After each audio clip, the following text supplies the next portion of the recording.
ನಮಸ್ಕಾರ. ಪ್ರಜಾಧ್ವನಿ ಟಿವಿಯ ವೀಕ್ಷಕರಿಗೆ ಸ್ವಾಗತ. ಈ ಸಂಚಿಕೆಯಲ್ಲಿ ಒಂದು ಮುಖ್ಯವಾದ ವಿಷಯವನ್ನು ತಿಳಿಯೋಣ. ಆತ್ಮಹತ್ಯೆ ಯಾತಕ್ಕೆ ಮಾಡ್ಕೋಬಾರ್ದು ಅಂತ. ನಾವು ಹೋದ ಸಂಚಿಕೆಗಳಲ್ಲಿ ಹೇಳ್ತಾ ಇದ್ದೀವಿ, ಬ್ರಹ್ಮಾಂಡದ ನಿಯಮವನ್ನು ಫಸ್ಟು ಕಲಿಬೇಕು ಅಂತ. ಇದರಲ್ಲಿ 2 ಫ್ಯಾಕ್ಟ್ ತಿಳಿಯೋದು ತುಂಬ ಮುಖ್ಯ. ಏನು ಅಂದರೆ, ನಾನು ಜೀವಿ, ನಾನು ಅಸ್ತಿತ್ವದಲ್ಲಿದ್ದೀನಿ, ಈ ದೇಹದಲ್ಲಿ ಎಂಬಾಡಿಡ್ ಆಗಿದ್ದೀನಿ, ಇದರಲ್ಲಿ ನಾನು ಈ ದೇಹದ ಒಳಗಿದ್ದೀನಿ. 2ನೇ ಫ್ಯಾಕ್ಟು, ನಾನು ಯಾವ್ದ್ರದ್ದೋ ಒಳಗಿದ್ದೀನಿ, ಯಾವ್ದ್ರ ಒಳಗಿದ್ದೀನೋ ಅದಕ್ಕೆ ಕಾನೂನಿದೆ. ಸೊ ಇದೆರಡು ಮೋಸ್ಟ್ ಇಂಪಾರ್ಟೆಂಟ್ ಫ್ಯಾಕ್ಟ್. ಯಾವ್ದ್ರ ಒಳಗಿದ್ದೀನೋ ಅದಕ್ಕೆ ಒಂದು ಆಧಾರ ಅಂತ ಇರುತ್ತೆ, ಆ ಆಧಾರನೇ ಕಾನೂನು. ಅದು ಆಧಾರ ಅಂತ ಇಲ್ಲ ಅಂದರೆ ನಾವು ಅದು ಅಸ್ತಿತ್ವದಲ್ಲೂ ಇರಲ್ಲ, ಅದು ಕೊಲ್ಯಾಪ್ಸ್ ಆಗಿಬಿಡುತ್ತೆ. ಆಧಾರ ಇರಲೇಬೇಕು. ಇಲ್ಲಿ ಅಸ್ತಿತ್ವ ಅಂದರೆ ನಾವು ಯಾವ್ದ್ರ ಬಗ್ಗೆ ಹೇಳ್ತಾ ಇದ್ದೀನಿ ಅಂದರೆ, ನಮ್ಮ ಬೀಯಿಂಗ್ನೆಸ್ ಬಗ್ಗೆ, ನಮ್ಮ ಥಾಟ್ಸ್ ಮತ್ತು ಫೀಲಿಂಗ್ಸ್ ಅಲ್ಲ. ನಮಗೆ ಥಾಟ್ಸ್ ಮತ್ತು ಫೀಲಿಂಗ್ಸ್ ಏನಿದೆ ಅಂದರೆ, ನಮ್ಮ ಆಲೋಚನೆಗಳು, ಭಾವನೆಗಳು, ಅದು ಮೋಡದಂತೆ ಬರ್ತಾ ಇರುತ್ತೆ, ಹೋಗ್ತಾ ಇರುತ್ತೆ. ಇವತ್ತು ನನಗೆ ಇದು ಅನಿಸುತ್ತೆ, ನಾಳೆ ನಂಗೆ ಇನ್ನೇನೋ ಅನಿಸುತ್ತೆ. ಸೊ ನಾವು ಈ ಭಾವನೆಗಳು, ಆಲೋಚನೆಗಳ ಮೇಲೆ ನಾವು ಅದನ್ನು ಆಧಾರವಾಗಿ ಇಟ್ಕೊಂಡು ನಾವು ನಮ್ಮ ನಿರ್ಧಾರಗಳನ್ನು ತಗೊಂಡ್ರೆ ತಪ್ಪಾಗತ್ತೆ. ಆದರೆ ನಮ್ಮನ್ನು ಕಾಡೋದು ಯಾವುದು ಅಂದರೆ ಈ ಥಾಟ್ಸ್ ಮತ್ತು ಫೀಲಿಂಗ್ಸ್ ಏನೇ. ನಮ್ಮ ಈ ಥಾಟ್ಸ್ ಏನು ಫೀಲಿಂಗ್ಸ್ ಇದೆ, ಆಲೋಚನೆ, ಭಾವನೆ, ಅದೇ ನಮ್ಮನ್ನು ಯಾವಾಗಲೂ ಕಾಡ್ತಾ ಇರುತ್ತೆ. ನಾವು ಅದರಂತೆ ಹೋಗ್ಬಿಟ್ರೆ ನಾವು ತಪ್ಪು ನಿರ್ಧಾರ ತಗೋತೀವಿ. ಎಸ್ಪೆಷಲಿ ನಾವು ಡಿಪ್ರೆಸ್ ಆಗಿರೋವಾಗ ಅಥವಾ ತುಂಬ ಬೇಜಾರಲ್ಲಿ ಇರಬೇಕಾದ್ರೆ ಆ ತಪ್ಪು ನಿರ್ಧಾರ ಯಾವಾಗ ತಗೋತೀವಿ, ಆತ್ಮಹತ್ಯೆ ನಿರ್ಧಾರ ಯಾವಾಗ ತಗೋತೀವಿ ಅಂದರೆ, ನಾವು ಆ ಥಾಟ್ ಫೀಲಿಂಗ್ಸಲ್ಲಿ ಮುಳುಗು ಹೋಗಿದ್ದಾಗ. ಅದಕ್ಕೆ ಏನು ತಿಳಿಬೇಕು ಅಂದರೆ, ಮುಖ್ಯವಾಗಿ ನಮ್ಮ ಬೀಯಿಂಗ್ನೆಸ್ ಏನಿದೆ ಅದು ಪರ್ಮನೆಂಟ್, ಅದು ಅಸ್ತಿತ್ವದಲ್ಲಿ ಯಾವಾಗಲೂ ಇರುತ್ತೆ. ಅಂದರೆ ಬಿಲಿಯನ್, ಟ್ರಿಲಿಯನ್, ಕಝಿಲಿಯನ್ ಇಯರ್ಸ್ ತನಕ, ಇಟರ್ನಿಟಿ ತನಕನೂ ನಮ್ಮ ಬೀಯಿಂಗ್ನೆಸ್ ಯಾವಾಗಲೂ ಇರುತ್ತೆ. ಅದು ಇಲ್ಲ ಅನ್ನೋ ಸಮಯವೇ ಇಲ್ಲ. We exist continuously. ಎಲ್ಲಿ ತನಕ ಬ್ರಹ್ಮಾಂಡ ಇರುತ್ತೋ ನಾವು ಕೂಡ ಇದ್ದೇ ಇರ್ತೀವಿ, ಅದಾದ್ಮೇಲೂ ಇರ್ತೀವಿ. ನಮಗೆ ಇಲ್ಲ ಅಂತ ಹೇಳಲಿಕ್ಕೆ ಬರಲ್ಲ. ಹಾಗಾಗಿ ಈ ಪದ ಆತ್ಮಹತ್ಯೆ ಅಂತ ಏನಿದೆ, ನಮ್ಮನ್ನು ನಾವು ಆ ಆತ್ಮವನ್ನು ಹತ್ಯೆ ಮಾಡೋಕ್ಕೆ ಯಾರಿಂದನೂ ಸಾಧ್ಯ ಇಲ್ಲ, ನಮ್ಮಿಂದನೂ ಸಾಧ್ಯ ಇಲ್ಲ. ಸ್ವತಃ ನಾವು ಕೂಡ ಆತ್ಮಹತ್ಯೆ ಮಾಡ್ಕೋತೀನಿ ಅಂತ ಹೋದರೂ ಕೂಡ ಅದು ಸಾಧ್ಯವೇ ಇಲ್ಲ. ನಾವು ಯಾರು ಈ ಥರ ಸೂಯಿಸೈಡ್ ಅಟೆಂಪ್ಟ್ ಮಾಡ್ಕೋತಾರೆ ಅವ್ರಿಗೆ ಗೊತ್ತಾಗತ್ತೆ ಈ ದೇಹದಿಂದ ಹೊರಗೆ ಬಂದಾಗ ಅವ್ರು ಇನ್ನೂ ಬದುಕೇ ಇದ್ದಾರೆ ಅಂತ. ಯಾಕಂದರೆ ಅವರು ಯಾವುದನ್ನ ಮುಗಿಸಿರೋದು ಅಂದರೆ ದೇಹವನ್ನು ಮಾತ್ರ. ಅವ್ರ ಸೆಲ್ಫ್ ಏನಿದೆ, ನಾವೇನು ಕಲ್ತಿದ್ದೀವಿ, ಐ ಆಮ್ ಅ ಬೀಯಿಂಗ್ ಅಂತ, ಅದನ್ನು ಅವರು ಮುಗಿಸೋದಕ್ಕೆ, ಹತ್ಯೆ ಮಾಡೋಕ್ಕೆ ಅವರಿಂದ ಸಾಧ್ಯ ಇಲ್ಲ. ಯಾಕೆ ಅಂದರೆ, ನಮ್ಮ ದೇಹ ಬೀಯಿಂಗ್ನೆಸ್ ಏನಿದೆ ಅದಕ್ಕೆ ತುಂಬ ದೇಹಗಳಿದೆ, ಬರೀ ಒಂದೇ ದೇಹ ಅಲ್ಲ. ನಾವು ಹೊರಗಡೆ ನೋಡ್ತಾ ಇರೋದು ಜಸ್ಟ್ ಒಂದು ಫಿಸಿಕಲ್ ಬಾಡಿ ಅಷ್ಟೇ. ಏನು ಹೇಳ್ತಾರೆ ಅಂದರೆ, ನಾವು ಒಂದು ರಷ್ಯನ್ ಡಾಲ್ ಅಂದರೆ, ನೀವು ನೋಡಿರ್ಬೋದು, ಸಣ್ಣ ಮಕ್ಕಳು ಇದನ್ನ ಆಟ ಆಡೋಕ್ಕೆ ಅಂತ ಇಟ್ಕೊಂಡಿರ್ತಾರೆ. ರಷ್ಯನ್ ಡಾಲ್ ಅಂದರೆ ಒಂದು ದೊಡ್ಡ ಗೊಂಬೆ ಇರುತ್ತೆ, ಅದ್ರೊಳಗೆ ಇನ್ನೊಂದು ಚಿಕ್ಕ ಗೊಂಬೆ ಇರುತ್ತೆ, ಅದ್ರೊಳಗೆ ಇನ್ನೊಂದು ಚಿಕ್ಕ ಗೊಂಬೆ ಇರುತ್ತೆ, ಅದ್ರೊಳಗೆ ಇನ್ನೊಂದು ಚಿಕ್ಕ ಗೊಂಬೆ ಇರುತ್ತೆ, ಅದ್ರೊಳಗೆ ಇನ್ನೊಂದು ಚಿಕ್ಕ ಗೊಂಬೆ ಇರುತ್ತೆ. ಆ ಥರ, ಅದೇ ಥರ ನಮ್ಮ ದೇಹ ಕೂಡ ಒಂದು ರಷ್ಯನ್ ಡಾಲ್ ಥರ ಒಂದ್ರ ಒಳಗೆ ಬೇರೆ ಬೇರೆ ದೇಹಗಳಿರುತ್ತೆ. ಸೊ ಆತ್ಮಹತ್ಯೆ ಮಾಡ್ಕೊಂಡಾಗ ಏನಾಗುತ್ತೆ ಅಂದರೆ, ಬರೀ ಈ ಔಟರ್ ದೇಹ ಏನಿದೆ, ಹೊರಗಡೆ ದೇಹ ಒಂದು ಚಿಪ್ಪು ಅಂತ ಹೇಳ್ಬೋದು, ಔಟರ್ ಶೆಲ್, ಅದನ್ನು ಮಾತ್ರ ಒಡೆದು ಬಂದಿರುತ್ತೆ. ಆದಾಗ ಒಳಗಡೆ ಇರೋ ಬೇರೆ ದೇಹಗಳೆಲ್ಲ ಹೊರಗೆ ಬರುತ್ತೆ. ಈ ಬ್ರಹ್ಮಾಂಡದ ನಿಯಮವನ್ನು ತಿಳಿದೇ ಇರೋರು, ಅವ್ರಿಗೆ ಏನು ಗೊತ್ತಿಲ್ಲ ಅಂದರೆ, ಈ ದೇಹವನ್ನು ಆ ಥರ ಇದು ಮಾಡೋದು, ಸೂಯಿಸೈಡ್ ಮಾಡ್ಕೊಳ್ಳೋದು ಈ ಬ್ರಹ್ಮಾಂಡದ ನಿಯಮದ ಪ್ರಕಾರ ಅಲೌ ಇಲ್ಲ. ಇದಕ್ಕೆ ಒಂದು ಪರ್ಮಿಷನ್ ಇಲ್ಲ. ಸೊ ಇದು ಮಾಡ್ಕೊಳ್ಳೋ ಹಾಗಿಲ್ಲ. ಇದು ಒಂದು ಬ್ರಹ್ಮಾಂಡದ ನಿಯಮ. ನಾವು ಈ ದೇಹವನ್ನು ನಮಗೆ ಕೊಟ್ಟಿರೋದು ಒಂದು ಅವಕಾಶ, ನಮ್ಮನ್ನು ನಾವು ಉನ್ನತಿಯ ಕಡೆ ಕರ್ಕೊಂಡು ಹೋಗೋದಕ್ಕೆ. ನಾವು ಈ ಭೂಮಿಯಲ್ಲಿ ಇದ್ದೀವಿ ಅಂದರೆ ಎಷ್ಟೇ ಕಷ್ಟ ಇದ್ರೂ ಇದು ಒಂದು ಅವಕಾಶ, ಉನ್ನತಿಯ ಕಡೆ ಹೋಗೋದಕ್ಕೆ, ಇದರಿಂದ ಕಷ್ಟದಿಂದ ಪಾರಾಗೋದಕ್ಕೆ. ಸೊ ಅದನ್ನು ಅವಕಾಶ ಅಂತಲೇ ತಿಳಿದು ನಾವು ಸರಿಯಾದ ಕರ್ಮವನ್ನು ಮಾಡಬೇಕು.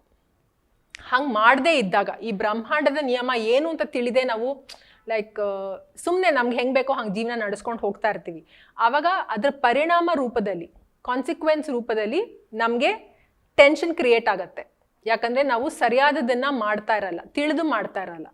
ಆ ಟೆನ್ಷನಿಂದ ಎಸ್ಕೇಪ್ ಆಗೋದಕ್ಕೆ ಜನರು ಡ್ರಗ್ಸು, ಆಲ್ಕೋಹಾಲು, ಸೂಯಿಸೈಡ್, ಈ ಥರ ಬೇರೆ ಬೇರೆ ರೂಟನ್ನ ಕಂಡು ಹಿಡ್ಕೋತಾರೆ ಎಸ್ಕೇಪ್ ಆಗೋದಕ್ಕೆ. ಅವ್ರು ಅನ್ಕೋತಾರೆ, ನನ್ನನ್ನು ನಾನು ಮುಗಿಸ್ಕೊಂಡ್ಬಿಟ್ರೆ ನಾನು ಎಲ್ಲದರಿಂದ, ಈ ಟೆನ್ಷನಿಂದನೂ ಪಾರಾಗ್ಬಿಡ್ತೀನಿ, ಕಷ್ಟದಿಂದನೂ ಪಾರಾಗ್ಬಿಡ್ತೀನಿ ಅಂತ. ಆದರೆ ಅವ್ರು ಏನೇ ಮಾಡಿದ್ರು ಅದಂತೂ ಸಾಧ್ಯ ಇಲ್ಲ. ಅದಕ್ಕಾಗಿಯೇ ನಮ್ಮ ಈ ಜೀವಾತ್ಮ ಸದಾಕಾಲ ಇರುವ ಕಾರಣವೇ ಈ ನಮ್ಮನ್ನು ನಾವು ಕಾಳಜಿಯಿಂದ ನೋಡ್ಕೊಳ್ಳೋದು ಒಂದು ಪ್ರಯಾರಿಟಿ, ಅದು ಒಂದು ಟಾಪ್ ಪ್ರಯಾರಿಟಿ ಆಗಿರಬೇಕು. ನನ್ನನ್ನು ನಾನು ಚೆನ್ನಾಗಿ ನೋಡ್ಕೋಬೇಕು ಅನ್ನೋದು ನಮ್ಮಲ್ಲೇ ಮೂಡಬೇಕಾದ ಒಂದು ಭಾವನೆ. ಇನ್ನೊಂದು ವಿಷಯ ಏನು ಅಂದರೆ, ನಾ ಆಗಲೇ ಹೇಳಿದೆ, ನಮ್ಮದು ಒಂದು ರಷ್ಯನ್ ಡಾಲ್ ಇದ್ದಂಗೆ. ನಾವು ಸತ್ತ ಬಳಿಕ ಕೂಡ ಅಥವಾ ಆತ್ಮಹತ್ಯೆ ಮಾಡ್ಕೊಂಡಾಗಲೂ ಕೂಡ ಈ ಬೇರೆ ಬೇರೆ ದೇಹಗಳೆಲ್ಲ ಹೊರಗೆ ಬರುತ್ತೆ. ಸ್ವಾರಸ್ಯಕರವಾದ ವಿಷಯ ಏನು ಅಂದರೆ, ಆ ಹೊರಗಡೆ ಬಂದ ದೇಹಕ್ಕೂ ಪ್ಲೆಜರ್ ಪೇನ್ ಎರಡೂ ಗೊತ್ತಾಗುತ್ತೆ. ಆ ಸೆನ್ಸೇಷನ್ ಈ ದೇಹಕ್ಕೆ ಹೇಗೆ ನೋವು ದುಃಖ ಗೊತ್ತಾಗುತ್ತೋ ಆ ದೇಹಕ್ಕೂ ನೋವು ದುಃಖ, ಪ್ಲೆಜರ್ ಅಂಡ್ ಸುಖ ಸಂತೋಷ ನೋವು ಅದಕ್ಕೂ ಗೊತ್ತಾಗತ್ತೆ. ಸೊ ಹಾಗಾಗಿ ಏನು ನನ್ನ ನೋವು ವೇದನೆ ಅಥವಾ ಗೊಂದಲ ಅಥವಾ ಸಫರಿಂಗ್ ಕೆಟ್ಟದೇನಾಗ್ತಾ ಇದೆ ಅದನ್ನೆಲ್ಲ ಹೊಟ್ಟೋಗ್ಬಿಡುತ್ತೆ ನಾನು ಆತ್ಮಹತ್ಯೆ ಮಾಡಿಕೊಂಡು ಅಂತ ಏನು ತಿಳಿತಾರೆ ಅವ್ರಿಗೆ ಗೊತ್ತಾಗತ್ತೆ ಇದಕ್ಕೆ ಒಂದು ಕೊನೆ ಅಂತ ಇಲ್ಲ. ಬೇರೆ ದೇಹ ಹೊರಗೆ ಬರುತ್ತೆ, ಅದಕ್ಕೂ ಪ್ಲೆಜರ್ ಪೇನ್ ಗೊತ್ತಾಗತ್ತೆ. ಅವರು ಮತ್ತೆ ಇನ್ನೊಂದು ಜನ್ಮವನ್ನು ತಗೊಳ್ಳೇಬೇಕು. ಇನ್ನೊಂದು ಜನ್ಮ ಮತ್ತೆ ತಗೊಂಡಾಗ ಅದು ಈ ಜನ್ಮಕ್ಕಿಂತ ಇನ್ನೂ ವರ್ಸ್ ಸಿಚುವೇಶನ್ ಕೊಡ್ತಾರೆ. ಯಾಕಂದರೆ ಬ್ರಹ್ಮಾಂಡ ಮತ್ತೆ ಅದಕ್ಕೆ ಒಂದು ಪನಿಷ್ಮೆಂಟ್. ನಾನು ಹೋದ ಸತಿ ಅದನ್ನು ಸರಿಯಾಗಿ ಉಪಯೋಗಿಸ್ಲಿಲ್ಲ, ಅದನ್ನ ವೇಸ್ಟ್ ಮಾಡ್ಕೊಂಡ್ಬಿಟ್ಟೆ. ಇದು ಒಂದು ಸಣ್ಣ ಮಕ್ಕಳು ಹಠ ಮಾಡಿ ಟ್ಯಾಂಟ್ರಮ್ ಮಾಡ್ತಾರಲ್ಲ ಆ ಥರ, ನಂಗೆ ಇದು ಬೇಡ ಅಂತ ಎತ್ತು ಬಿಸಾಕ್ದಂಗೆ. ಸೊ ಅದು ಬ್ರಹ್ಮಾಂಡ ಅದನ್ನು ಒಪ್ಪಲ್ಲ. ಅದಕ್ಕೆ ನೆಕ್ಸ್ಟ್ ಜನ್ಮದಲ್ಲಿ ಇನ್ನೂ ಕೆಟ್ಟ ಪರಿಸ್ಥಿತಿ ಬರುತ್ತೆ. ಹಾಗಾಗಿ ಏನು ಪರಿಸ್ಥಿತಿಯನ್ನು ಅವರು ಅದರಿಂದ ಓಡ್ ಹೋಗೋಕ್ಕೆ ಟ್ರೈ ಮಾಡ್ತಾ ಇರ್ತಾರೋ ಅವರು ಇನ್ನೂ ಒಂದು ದೊಡ್ಡ ಗುಂಡಿ, ಒಂದು ದೊಡ್ಡ ಪ್ರಪಾತಕ್ಕೆ ಹೋಗಿ ಬೀಳ್ತಾರೆ. ಹಾಗಾಗಿ ಇದು ಯುವಕರಿಗೆ ಮತ್ತು ಸಣ್ಣ ವಯಸ್ಸಿನವ್ರಿಗೆ ಇದನ್ನು ತಿಳಿಸೋದು ತುಂಬ ಮುಖ್ಯ. ಯಾತಕ್ಕೆ ಆತ್ಮಹತ್ಯೆ ಅನ್ನೋದು ತುಂಬ ಕೆಟ್ಟದ್ದು, ಅದನ್ನು ಮಾಡಿಕೊಂಡ್ರೆ ಇನ್ನೂ ದೊಡ್ಡ ಸಮಸ್ಯೆಯಲ್ಲಿ ಸಿಕ್ಕಾಕೋತೀವಿ ಅನ್ನೋದನ್ನು ಅದನ್ನು ಅರ್ಥ ಮಾಡ್ಕೊಳ್ಳೋದು ತುಂಬ ಮುಖ್ಯ. ಯಾಕಂದರೆ ಈಗಿನ ಕಾಲದಲ್ಲಿ ಯುವಕರೇ ತುಂಬ ಈ ಆತ್ಮಹತ್ಯೆದ ಕಡೆ ಹೋಗ್ತಾ ಇದ್ದಾರೆ. ಯಾಕಂದರೆ ವೀಕ್ ಪರ್ಸ್ನಾಲಿಟಿ ಆಗಿರೋ ಕಾರಣಕ್ಕೆ. ಸೊ ಈ ವೀಕ್ ಮನಸ್ಥಿತಿಯಿಂದ ಹೊರಗೆ ಬರೋದಕ್ಕೂ ಒಂದು ಉಪಾಯ ಇದೆ. ಅದೇನು ಅಂದರೆ ನಮ್ಮ ಮೆಡಿಟೇಷನ್ ಮೂಲಕ ನಮ್ಮನ್ನು ನಾವು ಗಟ್ಟಿ ಮಾಡ್ಕೋಬೋದು. ಈ ಥರ ಜ್ಞಾನದ ಮೂಲಕ ಸರಿಯಾದ ವಿಷಯವನ್ನು ತಿಳಿದು ನಮ್ಮನ್ನು ನಾವು ಸರಿಯಾದ ದಾರಿ ಕರ್ಕೊಂಡು ಬರ್ಬೋದು. ಸೊ ಇನ್ನೊಂದು ಏನು ತಿಳಿಬೇಕು ಅಂದರೆ, ಆ್ಯಕ್ಷನ್ಸ್ ಹ್ಯಾವ್ ಕಾನ್ಸಿಕ್ವೆನ್ಸಸ್. ವೇದಿಕಲ್ಲಿ ಇದು ಎಲ್ಲರಿಗೂ ಗೊತ್ತಿದೆ, ಕಾಸ್ ಆ್ಯಂಡ್ ಎಫೆಕ್ಟ್ ಇದೆ. ಇಂಥದ್ದು ಮಾಡಿದ್ರೆ ಇದಕ್ಕೆ ಇದು ಪರಿಣಾಮ ಬರುತ್ತೆ ಅಂತ ನಾವು ಥಿಯರಿಟಿಕಲಿ ಅರ್ಥ ಮಾಡ್ಕೊಂಡಿದ್ದೀವಿ, ಆದರೆ ಆಳವಾಗಿ ಅರ್ಥ ಮಾಡ್ಕೊಂಡಿಲ್ಲ.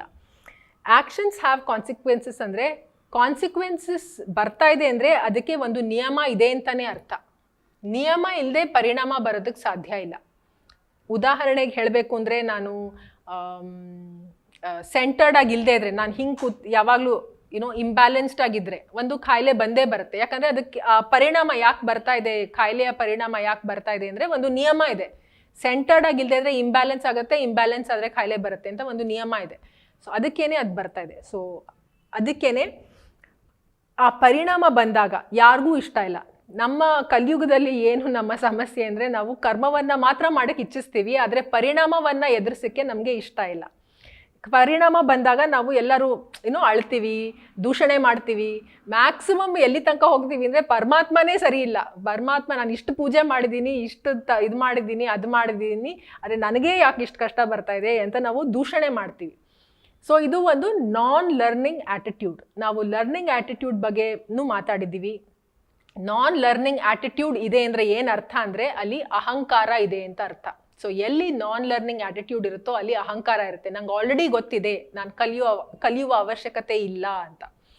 ಸೊ ಇದು ನಾವು ಗಣೇಶ್ ಆ್ಯಟಿಟ್ಯೂಡ್, ಲರ್ನಿಂಗ್ ಆ್ಯಟಿಟ್ಯೂಡ್ನ ಬೆಳೆಸ್ಕೊಂಡು ಅಹಂಕಾರವನ್ನು ಬಿಟ್ಟು ಈ ಬ್ರಹ್ಮಾಂಡದ ನಿಯಮ ಏನು ಅಂತ ತಿಳಿಯೋದು ತುಂಬ ಮುಖ್ಯ.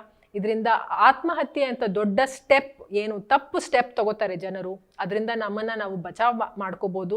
ಈ ವಿಷಯವನ್ನು ತಿಳಿದು ನಾವು ಜೀವನದಲ್ಲಿ ಹೆಜ್ಜೆಯನ್ನು ಇಡೋದು ತುಂಬ ಉತ್ತಮ.